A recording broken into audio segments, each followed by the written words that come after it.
안녕하세요. 뉴스반장입니다. 대통령이 42일 만에 비상계엄 선포 42일 만에 체포가 됐습니다. 한 말씀만 부탁드리겠습니다. 참으로 안타까운 일입니다. 이제 신속하게 헌정 질서를 회복하고 민생과 경제에 집중할 때입니다. 12.3 비상계엄 사태 내란 우두머리, 즉 내란 수괴 혐의를 받는 윤석열이 마침내 체포됐습니다. 비상계엄을 선포한 지 44일, 탄핵안이 가결된 지 33일 만인데요. 마치 그는 자신이 초법적 존재라도 된 것처럼 전 국민을 비웃고 우롱하고 조롱했지만 결국 법의 심판을 받게 됐습니다. 역대 최악의 찌질하고 구질구질한 모습을 보여줬던 대통령으로 역사는 기록할 텐데요. 이 기록은 아마도 영원히 깨지지 않는 기록으로 남게 될 듯 싶습니다. 국민 여러분, 뭐라고 말씀드려야 할지 모르겠습니다. 이런 참담한 상황이 벌어져 국격이 무너진 데 대해 대단히 죄송하고 유감스럽게 생각합니다. 수사를 위한 체포인지 체포를 위한 체포인지 지난 2주간 온 나라를 이렇게 뒤집어 놓은 게 도대체 누구를 위한 것인지, 이게 나라와 국민을 위한 일인지 묻고 싶습니다. 상상을 초월하는 일이 2015년 대명천지에서 벌어졌습니다. 국민 보기 부끄럽습니다. 국격이 무너졌습니다. 오동훈 공수처장, 우종수 국가수사본부장, 이재명 대표, 박찬대 원내대표, 이제 속이 시원한지 묻고 싶습니다. 공수처와 경찰이 부당하고 불법적인 영장을 집행했다. 사법부가 이런 불법 영장 집행에 가담했다. 야당이 공수처와 국수본을 겁박했다. 역사가 반드시 기록할 것입니다. 아울러 오늘 공수처와 국수본이 영장을 무리하게 집행하는 과정에서 시민 한 분이 부상을 입었다고 합니다. 조속히 교육하시기를 빕니다. 시민을 다치게 한 데 대해 공수처와 국수본에 무거운 법적 책임을 묻겠습니다. 여러분, 무슨 말을 할 수 있겠습니까? 지금 이 순간 우리 의원들보다 국민들께서 더 황당하고 참담한 마음일 것입니다. 국민 여러분께 다시 한번 오늘 아침 벌어진 참담한 일에 대해서 깊은 사죄의 말씀을 드립니다. 내란 수괴 윤석열이 체포되자마자 나온 내란 공조당의 입장이었는데요. 눈물 없이 볼 수 없는 꼴값이었습니다. 15일 오전 10시 33분 고위공직자범죄수사처, 즉 공수처 수사관들과 경찰은 서울 용산구 한남동 대통령 관저에 진입해 내란 우두머리 혐의를 받는 윤석열을 체포했습니다. 지난 3일 체포영장 집행 1차 시도에 실패한 뒤 두 번째 만에 성공인데요. 1차 시도 당시 공수처 인원 20명과 경찰 인력 80명 등 총 100명이 체포영장 집행을 위해 관저에 투입됐지만 관저 입구는 버스와 승용차 10대 이상으로 막혀 관저 200m 앞에서 돌아서야 했는데요. 반면 오늘은 공수처와 경찰 국가수사본부 비상계엄 특별수사단, 즉 특수단으로 구성된 공조수사본부는 공수처 수사관과 경찰 기동대 54개 부대 약 3,200명과 함께 새벽부터 영장을 집행했습니다. 그런데 어쩐 일인지 관저로 가는 3차 저지선까지 도달하고 나서 얼마 지나지 않아 관저 정문이 개방됐는데요. 공수처와 경찰 인력은 경호처에 큰 저항 없이 1차 저지선과 2차 저지선을 통과한 겁니다. 관저 내부로 진입하기 위해 형사기동대 인원은 관저 인근 매봉산 진입로 쪽으로 올라가기도 했는데요. 경찰은 경호처가 설치한 차벽을 넘기 위해 사다리를 동원했고 철조망을 제거하며 관저 안쪽으로 진입했습니다. 이날 김성훈 대통령 경호처 차장에 대해서도 체포영장을 제시한 것으로 알려졌는데요. 박종준 전 경호처장의 사직으로 경호처장 직무대행을 맡게 된 김 차장은 경호처 내 강경파로 분류되는 인물이었습니다. 특수단은 이날 오전 6시 30분쯤 윤석열에 대한 체포영장을 집행하겠다며 김성훈 경호처장, 이광우 경호본부장에 대한 체포영장도 함께 집행하고 있다고 밝혔는데요. 하지만 부하 경호관 어떤 누구도 김 차장과 이 본부장의 지시에 따르지 않으면서 결국 전의를 상실한 경호처 수뇌부는 스스로 무너지고 말았습니다. 체포되는 그 순간까지도 윤석열은 정말 찌질하고 구질구질했는데요. 이날 오전 10시 30분쯤 직캠으로 촬영한 영상 메시지를 공개하며 자신이 불법 부당한 수사와 체포로 마치 탄압을 받고 있는 약자 코스프레를 하며 끝까지 아둥바둥 해댔습니다. 놀라운 사실은 내란 수괴 윤석열이 체포된 이날 코스피는 급등했습니다. 존경하는 국민 여러분, 그동안 잘 계셨습니까? 저를 응원하고 많은 지지를 보내주신 거에 대해서 정말 감사의 말씀을 드립니다. 안타깝게도 이 나라에는 법이 모두 무너졌습니다. 수사권이 없는 기관에 영장이 발부되고 또 영장 심사권이 없는 법원이 체포영장과 압수수색 영장을 발부하는 것을 보면서, 그리고 수사기관이 거짓 공문서를 발부해서 국민들을 기만하는 이런 불법이 자행되고 무효인 영장에 의해서 절차를 강압적으로 진행하는 것을 보고 정말 개탄스럽지 않을 수 없습니다. 저는 이렇게 불이익을 당하더라도 우리 국민 여러분들께서 앞으로 이러한 형사 사건을 겪게 될 때 이런 일이 정말 없었으면 좋겠습니다. 저는 오늘 이들이 경호 보안 구역을 소방 장비를 동원해서 침입해 들어오는 것을 보고 불미스러운 유혈 사태를 막기 위해서 일단 불법 수사이긴 하지만 공수처 출석에 응하기로 했습니다. 그러나 제가 이 공수처의 수사를 인정하는 것은 아닙니다. 대한민국의 헌법과 법 체계를 수호해야 하는 대통령으로서 이렇게 불법적이고 무효인 이런 절차에 응하는 것은 이것을 인정하는 것이 아니라 불미스러운 유혈 사태를 막기 위한 마음일 뿐입니다.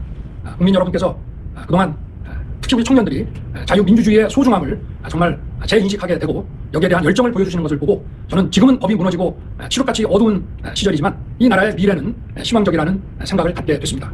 국민 여러분 아무쪼록 건강하시고 힘내시기 바랍니다. 감사합니다. 어떻게 들으셨나요? 이게 말이 된다고 생각하십니까? 그냥 헛웃음만 나오는데요. 누가 봐도 제정신이 아닌 거죠. 이렇게 체포된 내란 수괴 윤석열은 어떤 수사를 받게 될까요? 벌써 들리는 이야기는 묵비권을 행사하며 진술을 거부하고 있는 걸로 알려졌는데요. 평생 검사를 한 자가 왜 이러는 걸까요? 이럴수록 자신에게 불리하다는 사실을 혹시 몰라서 이러는 걸까요? 이미 그는 알고 있는 거죠. 어떻게 하든 변하지 않는 자신의 운명을 말이죠. 윤석열은 내란을 총지휘한 우두머리 혐의를 받고 있는 만큼 공수처도 물어볼 게 상당히 많았던 걸로 보입니다.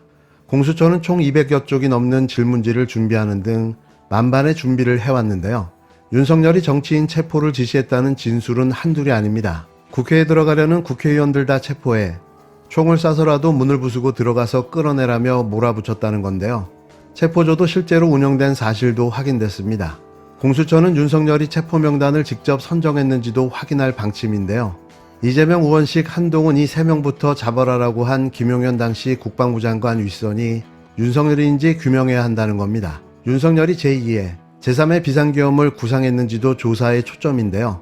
앞서 검찰은 윤석열이 내가 2번, 3번 계엄령을 선포하면 된다고 말했다고 밝혔습니다. 국회를 무력화한 뒤 창설하려고 한 비상입법기구의 정체도 확인할 방침인데요. 전두환 군사반란 세력도 국회에 산 뒤 국가보위 입법회의, 즉 국보위라는 비상입법기구를 만들어 신군부 입맛에 맞는 온갖 악법들을 통과시켰습니다. 공수처는 일부 극우 세력들이 주장하는 망상적 부정선거 주장이 어떻게 이번 비상계엄의 배경이 됐는지도 확인할 방침인데요.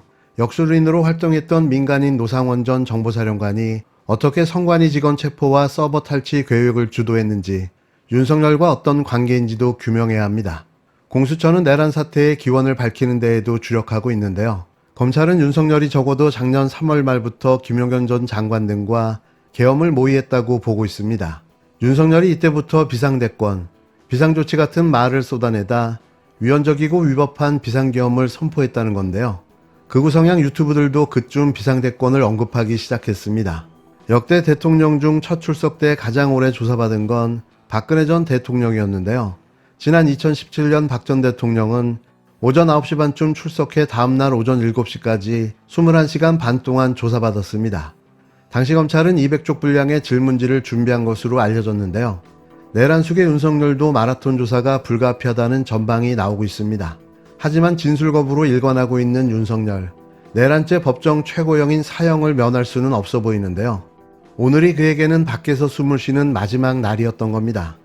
윤석열 체포는 헌정 질서와 민주주의 회복, 법치 실현을 위한 첫 걸음입니다. 방금 전 10시 33분 공수처와 경찰 공조수사본부가 내란 우두머리 혐의로 윤석열을 체포했습니다. 12.3 내란이 발발한 지 44일, 탄핵안이 가결된 지 33일 만입니다. 많이 늦었지만 대한민국의 공권력과 정의가 살아있다는 사실을 확인하게 되어 참으로 다행입니다. 윤석열은 헌법과 법률을 수호해야 할 대통령으로서 헌법과 법률을 위반해 비상계엄을 선포한 것은 물론 공권력의 법 집행마저 무력으로 방해하며 대한민국을 무법천지로 만든 중대 범죄자입니다. 그동안 수사기관의 소환 요구에 수차례 불응했고 그것도 모자라 법원이 발부한 체포영장 집행을 거부하고 방해했습니다. 공수처는 윤석열을 구속수사하여 내란 사태의 전모를 낱낱이 밝히고 윤석열의 책임을 엄정하게 물어야 합니다. 그것이 헌정 질서를 온전히 회복하고 국가 정상화를 이루는 길입니다. 윤석열 체포영장 집행 소식에 코스피가 급등한 것만 봐도 알 수 있습니다. 오늘 아침 국민의힘 의원 수십 명이 관저 앞으로 몰려가 공권력의 법 집행을 방해하는 일이 벌어졌습니다. 그 저열한 수준이 매우 한심하고 참담합니다. 내란 수계를 지키기 위해 법도 무시하며 무법천지를 만드는 데 일조한 이들은 국민을 대표하는 국회의원 자격이 없습니다. 부끄러운 줄 아십시오. 윤석열은 구속과 파면을 피할 수 없습니다. 마찬가지로 내란 특검도 피할 수 없습니다. 지난 12월 3일 밤 무장한 계엄군이 국회를 침탈하는 충격적인 장면을 온 국민이 지켜봤습니다. 내란이라고 부르던 비상계엄이라고 부르던 윤석열의 행위가 명백한 위헌이자 위법이라는 사실은 변하지 않습니다. 범죄를 저질렀으면 수사받고 처벌받는 것이 상식이고 공정이고 법치입니다. 내란 특검법은 온 국민이 목격한 범죄를 저지른 범인을 수사하고 처벌하는 법입니다. 국민의힘은 그동안 시간을 끌며 내란 특검법을 반대하더니 윤석열 체포가 임박하자 부랴부랴 자체 특검법을 발의하겠다고 밝혔습니다. 동시에 이것 빼자, 저것 빼자, 이건 안 된다, 저건 안 된다 하고 있습니다. 국민의 눈높이에 맞게 제대로 된 수사를 하겠다는 의지가 통 보이질 않습니다. 진정성과 의지가 손톱만큼이라도 있다면 국민의힘은 즉시 특검 법안을 발의해야 합니다. 오늘 오후라도 발의하면 밤을 새서라도 협의할 수 있습니다.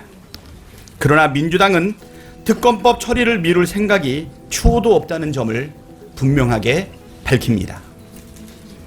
민주당은 하루빨리 내란을 종식하고 민생 회복과 국가 정상화를 이루기 위해 최선을 다하겠습니다.